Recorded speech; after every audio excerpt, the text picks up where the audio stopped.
સાબરકાંઠા બેઠક પર હજી પણ કોંગ્રેસનું કોકડું ગૂંચવાયેલું છે ત્યારે પ્રભારી ટીમ પહોંચી સાબરકાંઠા અને ઉમેદવારને કહેવામાં આવ્યું કે જેને પણ ટિકિટ મળે તેણે કાર્યભાર સંભાળવો અને સાથે આંતરિક વિખવાદ ન થાય તે માટે પહેલાથી જ પ્રભારી ટીમ પહોંચી ગઈ છે અને ડેમેજ કંટ્રોલની કવાયત હાથ ધરી છે। તો આ સાથે કાર્યકરોએ પણ રજૂઆત કરી કે વહેલામાં વહેલી તકે ઉમેદવારને જાહેર કરવામાં આવે।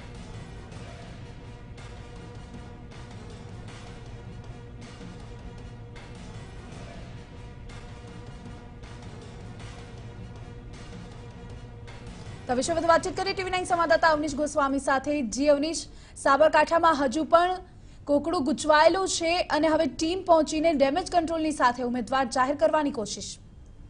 જી બિલકુલ ચોક્કસ કહી શકાય। જે પ્રમાણે જે ઉમેદવારની અપેક્ષાની રાહ જોવાઈ રહી હતી તે ઉમેદવારને હજુ સુધી કોંગ્રેસ જાહેર કરી શકી નથી। તો આ ઉપરાંત પણ ઠાકોર સેનાએ પણ ચીમકી આપી હતી અને આ ઉપરાંત એક વર્તમાન ધારાસભ્ય મોડાસાના જે છે તેમણે પણ ગઈકાલે ઉમેદવારી ફોર્મ લીધું હતું। એટલે આમ કોકડું દિવસે દિવસે ગૂંચવાવા વધુ લાગ્યું હતું ને જેને લઈને આજે પ્રભારી ટીમ સહિતના અહીં પહોંચ્યા હતા અને તેઓએ કાર્યકરોને સાંભળવાની શરૂઆત કરી હતી, જેમાં પણ પોતાના કાર્યકરોએ પોતાનો રજૂઆતો કરી હતી અને સ્થાનિક ઉમેદવારને અને ઝડપથી જાહેર કરવા માટેની માંગ કરી હતી। એટલે અમે એક ડેમેજ કંટ્રોલ કરવાનો પ્રયાસ કર્યો છે, પરંતુ જો હજુ પણ વાર લગાડવામાં આવશે તો આખરે શક્ય છે કે આ કોકડું વધુ ગૂંચવાઈ શકે છે અને આખરે કોંગ્રેસને મુશ્કેલીઓ પણ વધી શકે છે। જી અવનીશ, સમગ્ર માહિતી બદલ આભાર। તો કોંગ્રેસની ટીમ પહોંચી સાબરકાંઠા કે જ્યાં તમામ દાવેદારોને તૈયાર રહેવા માટે કહેવામાં આવ્યું છે। પ્રભારી ટીમ હવે સાબરકાંઠાની જે ગતિવિધિ છે તેને ડેમેજ કંટ્રોલની સાથે કોને ઉમેદવાર બનાવો તે અંગે સ્પષ્ટતા કરવા માટે કવાયત હાથ ધરી છે।